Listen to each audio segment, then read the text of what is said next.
guys, this is Alea Jan and welcome back to my YouTube channel. So for today's video, paano nga ba tayo matatanggap sa employer's interview? Nai-stress ako sa mga subscriber ko, ang daming hindi natatanggap. Hi, meron naman akong nababasa or nakaka-chat na meron na nga silang employer pero madami yung wala pa ding employer and I am so sad with it. So, ano pa bang tips yung kulang? Gigiling pa ba tayo para lang matanggap tayo?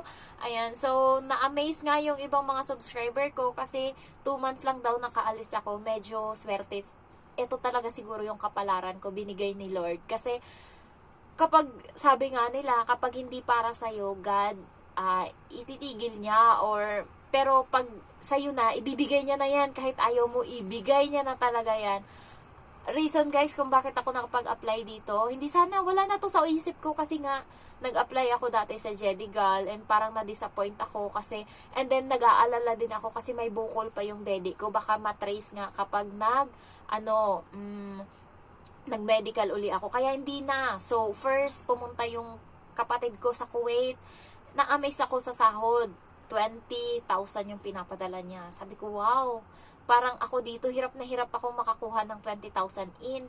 How many months ko pa yan paghihirapan? Malinis na yan kasi meron pa akong pamasahe sa Pinas.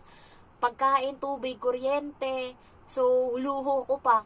Wala nang natira. Kaya, parang din, pero hindi pa yon, isa pa yon sa reason. And second, December nangyari, nag-apply ako dito March or February ata. Ayan, so December nangyari, may kalokohan akong ginawa sa company. Hindi naman siya malala. Kasi guys, alas 12 na ng madaling araw yung out namin. December kasi, kaya alas 12 na kami nakakapag-out sa mall. So, kapag aantayin mo yung alas 12, marami ng pila sa bus kasi wala ng train. Kaya, kailangan bago mag alas 12, makaka-out na ako para makauna-una man lang kahit papano dun sa pilahan. And ang nangyari nga, binabago ko yung biometric. So, 11:50, nag-out na kami ng isa kong kasama. Kabila din siya. Dalawa kasi yung store namin. So, pinlano na namin yon kasi na-adjust ko naman yung biometric. Ganun ako katarantado guys. Lahat ng bagay na nagagawan ko ng paraan. And tinuruan ko siya kung paano din i-adjust yung biometric. So, alam na namin, ang nangyari lang, kaka-adjust ko, yung date pala, hindi ko nababago. So, kada tumatalo na yung date, so nagugulu-guluhan na.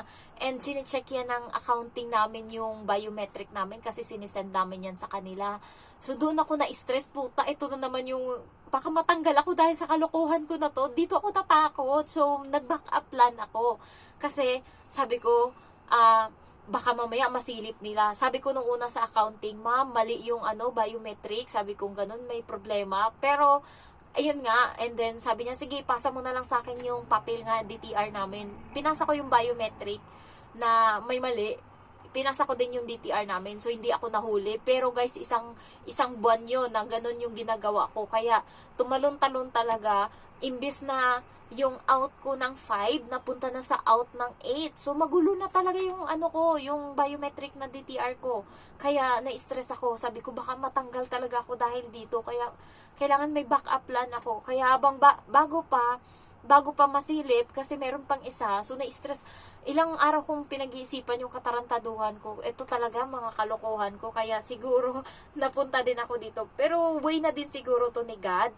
And then, ang ginawa ko is, inunahan ko na guys, nag-apply na ako.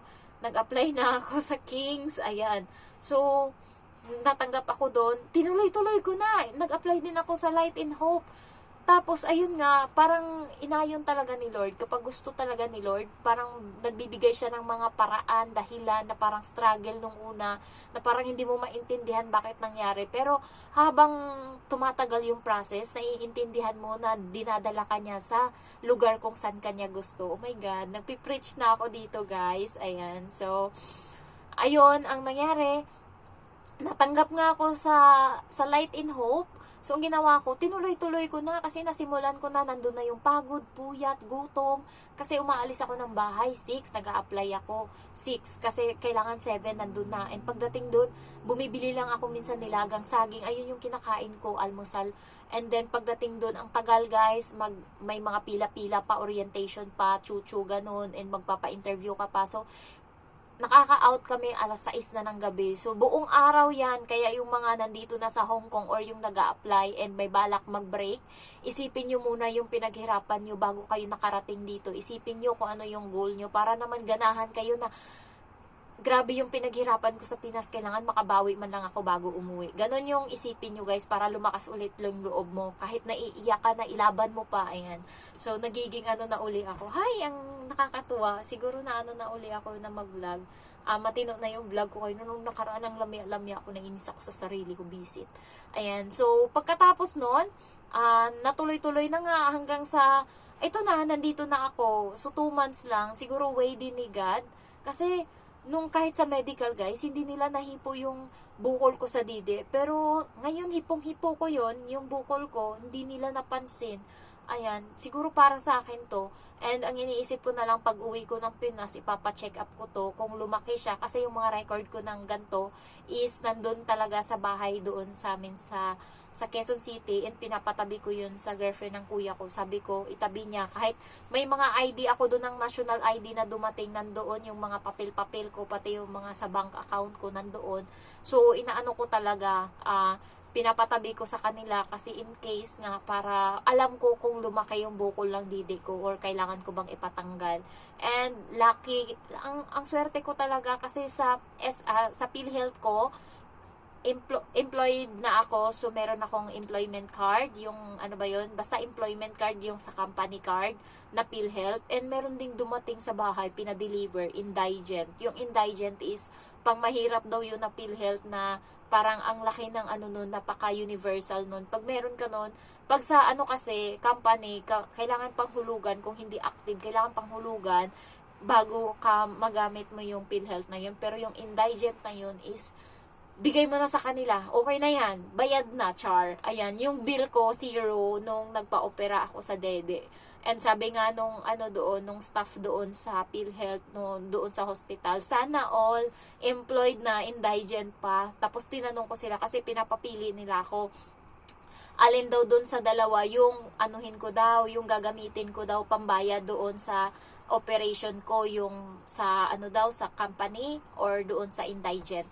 Tapos tinanong ko sila kung alin doon yung mas prefer, yung mas maganda. Sabi nila, yung indigent yung gamitin mo para ma-activate, para alam ng government or alam ng PhilHealth na ginagamit mo to, para hindi nila ikakat. Kasi maganda nga daw yun, para daw na-activate or nagamit. Kaya ibig sabihin, ginagamit mo kaysa sa nakatenga lang dyan. So, hindi ko pinabayaan ko yung sa company na PhilHealth, yung PhilHealth na indigent yung ginamit kong pambayad doon sa operation ko, and na zero balance ako.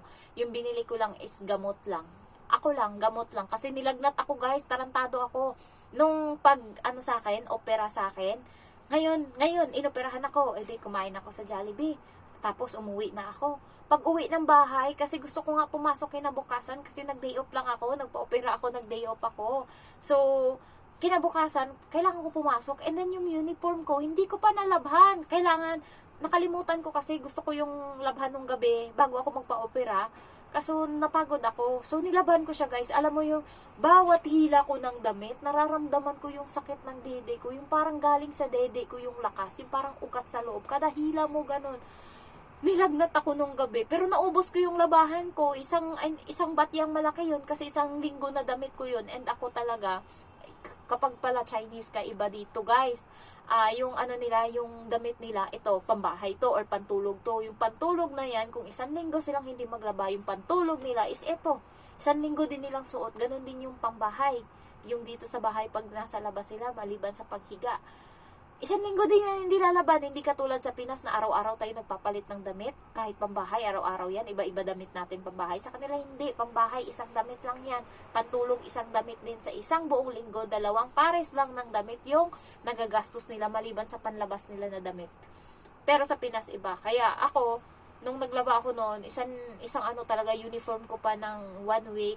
Kasi isang beses lang naman yung day off. And then, yung pambahay ko pa. So, ang dami. Tapos kadahila ko ng damit. parang kumukonekta siya sa dede ko, parang ang sakit talaga. Tapos nilagnat ako dahil doon, kaya nagpaalam ako sa amo ko na mag-leave muna ako, sick leave ako ng 3 araw kasi nilagnat ako. Sobrang lamig talaga sa pakiramdam, na alala ko pa. And nung paghiwa sa akin guys doon sa dede, nakatingin lang akong ganon.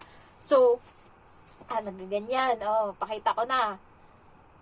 Nakaganon lang ako. Ang puta, biniglang hiniwa. Pagtusok ng anesthesia, hiniwa agad, nakita ko yung dede ko. Puti pa siya paghiwa. Nakita ko yung laman sa loob na puti. Tapos biglang lumabas na yung dugo. Oh my God, sabi ko, tumulo yung dugo. Sabi ko sa doktor, tumulo yung dugo. Ako pa mismo nagpunas ng dugo na tumulo dito sa gilid. Ayun na. Tapos ayun, kinukulikot niya na yung loob. Mararamdaman ko guys, kada gupit niya ng laman sa loob. Kasi may, yung bukol sa loob, may mga ugat-ugat yan dyan na nakakonekta sa dede. So, kailangan yung bukol na yan, and then yung ugat, putulin niyang ganun, yan. Tapos nagulat siya. Kakaputol niya. Tapos, minsan nanginginig ako, nararamdaman ko masakit pa din. Tapos nagulat siya, nagsabi ako, yehey, malapit na matapos. Sabi, nararamdaman mo? Sabi niya ganun. Sabi ko, opo, nararamdaman ko. Kala mo ba, hindi masakit? Punyeta ka, gupit ka ng gupit dyan. Yung anesthesia mo, hindi tumalab. Tinipid ako sa anesthesia, pero okay naman. Nararamdaman ko pa rin yung hiwa niya sa akin. Ayan, so ayun lang, na-share ko. Ano ba yung topic natin dito? Kung paano mag-apply. Ayan. Wala na guys, na-chika na kayo ni Jen. Ayan. Basta guys, galingan nyo lang, and pag nagpa-interview kayo, bigay nyo na lahat ng bala nyo. Bigay nyo na lahat. Lahat-lahat na. Isipin nyo na, last chance na talaga to. Kasi isang employer, 6 yung kinukuha niya na i-interviewin, and sa isa dun, isa lang yung pipiliin sa 6 na yun. Kaya kailangan, galingan nyo yung amo ko na to. Malupit to. Napakagaling nila sa English, sa lahat. Kaya, ewan ko, ba't ako din yung pinili nila? Siguro, ewan ko, basta siguro feel lang nila. And ang sabi ko kasi, I really love taking care of children. Sabi ko ganun. Tapos, I really love. Yung parang sincere ka talaga, I really love. Kasi, guys, yung dating katulong dito, sa bata pala nagka-problema. Mahal na mahal nila tong bata nila, and siguro nasasaktan nun, or kasi napaka-arte nitong bata na to, and mahirap siyang amuhin. Siguro hindi na paamo kasi tahimik lang yung dating katulong, sinearch ko. Tahimik lang siya, parang tahimik, basta tahimik lang siya. Siguro hindi niya nasasakyan yung trip nitong batang to. Napaka-prangka nito, na napakatarantado. Lalo nung bago ako guys, lahat ng katarantaduhan alam niya. Buti na hanapan ko ng paraan ngayon, kaya ko siya nakokontrol. Nakokontrol ko na siya ngayon. Minsan nga napapasori ko na siya pag may ginagawa siyang mali. Katulad nung nakaraan, yung kapatid ng amo kong babae, sinigawan niya ng, I don't like you. Sabi niya dun sa kapatid ng amo kong babae. Nagalit ako. Sabi ko, what is that? It is so wrong. Sabi ko ganun. Say sorry. Tapos yung amo ng yung kapatid ng amo kong babae, may kasi yun, may bata yun siya guys, na kasing edad nitong alaga ko. Hindi niya pinapapunta dun sa bahay ng lola kapag nandun yung alaga ko, kasi inaaway nitong alaga ko. Napakasilosa nito, intarantado. Alam mo ba, sasabihin niya, I don't like, sabi niya, hindi ko gusto yung anak mo. Ginaganon niya talaga yung yung mama, kaya siguro hindi na pinapapunta. Alam mo, pag nandun na, yung mama na lang yung pumupunta kumakain dun, pero yung bata iniiwan niya. Gusto ko nga makita yung bata na yun kasi mabait, pero kasi inaaway nitong alaga ko. Nung nakaraan, inaaway niya din, tapos alam mo yun, selos na selos siya dun kasi yun, maganda na bata, mataba, and tahimik. Gustong-gusto yun ng matandang babae, yung bata na yun. Hindi yun dinadala dyan kapag nandito yung alaga ko. Nasalbahe kasi to. Buti to na nahahandle ko siya, napapasunod ko sa gusto ko. Kaya yun, sabi ko, hindi yan maganda, masama yan, bakit ganyan ka? Sabi ko ganun. Sabi ko, mag-sorry ka. Ayun, paiyak na siya, tapos nag-sorry siya. Tapos parang natuwa yung kapatid ng amo ko kasi nga nahaano ko na yung bata. Ayan. Pero malambing to sa akin guys, yung bata na to, nagpapakandong to. Minsan basta naluloko ko to siya. Yumayakap to sa akin. Ayan. Gusto niya nga nung nakaraan i-kiss ko siya. Sabi ko bawal. Baka magalit kasi yung mga parents. Ayan. Basta ipakita nyo lang. Kasi importante sa kanila bata guys. Kaya ipakita nyo na ano kayo sa bata. Yung profile nyo sa WhatsApp, palitan nyo ng picture ng bata na magkasama kayo. Yung profile ko kasi is yung bata nakakay sa akin. Yung pamangkin ko nakaganon, nakahawak sa akin. Yung ganon yung pamangkin ko. And nakaganon ako. And nakaganon ba ako? Basta kinis ako dito ng pamangkin. And yung pamangkin ko nakahawak sa akin. Tapos kinis niya ako dito. Tapos ayan yung profile ko. Kaya siguro natuwa siya na maano nga ako sa bata. Malambing ako sa bata. Dahil doon natanggap ako. Kaya kayo guys, lalo pag alam nyo na may bata yan, anuhin nyo na agad. Bigay nyo na yung best nyo. Siguro kailangan matulog kayong maaga para hindi kayo haggard, and yung mukha nyo talaga plastic-plastikan lang talaga, ngumiti kayo. Ayun, so ayun lang guys, good luck, and hindi ko na alam ano pa bang gusto nyong topic para naman meron akong vlog. Ayan, so magsisipag uli ako kasi kailangan ko na naman. Thank you sa inyo, nakabili ako ng kama. Ayan, kama na made by wood. Ayan, so 6.5 yun. Sahod ko yun sa YouTube, yung binayad ko. Thank you so much. Ayan, so happy. Nakakapundar ako dahil sa inyo. Nakabili ako ng baka na, baby baka. Ayan. Ano yon, buntis pa lang, tas binili ko siya. So, yung price niya is 8,000 pesos. So, ngayon na anak na yung baka. Anak na siya, bata na siya. Sorry naman. Ayan, babae. So, yung may-ari, na binenta niya sa akin yung bata pa na baka, hindi pa lumabas, so nanganak na, lumabas na, siya pa din yung mag-aalaga nun. Pundar ko yun kahit papano, kahit dyan lang yun yung baka, kung ayaw niya ng alagaan, ibenta niya, kukunin ko yung 8,000 and yung natira is hahatiin namin, ganun yung ano nun, so wala akong problema dun. And then yung nakabili ako ng kama, so nabilan ko din ng bike yung pamangkin ko dahil dito sa sahod ko sa YouTube. So, overall, nasa 40,000 na mahigit, lahat-lahat kinumpute ko. 40,000 na mahigit yung nasahod ko dito sa YouTube. And, napaka-thankful ko sa inyo. Thank you so much. Pero hindi ko siya ramdam. Alam mo guys, ngayon, bigay lahat sa pamilya. Kasi, gusto ko matapos na to para pagkatapos sarili ko na naman. Ayan. So, nahaba na tong kwento ko. Thank you so much for watching guys. I love you all. Bye-bye.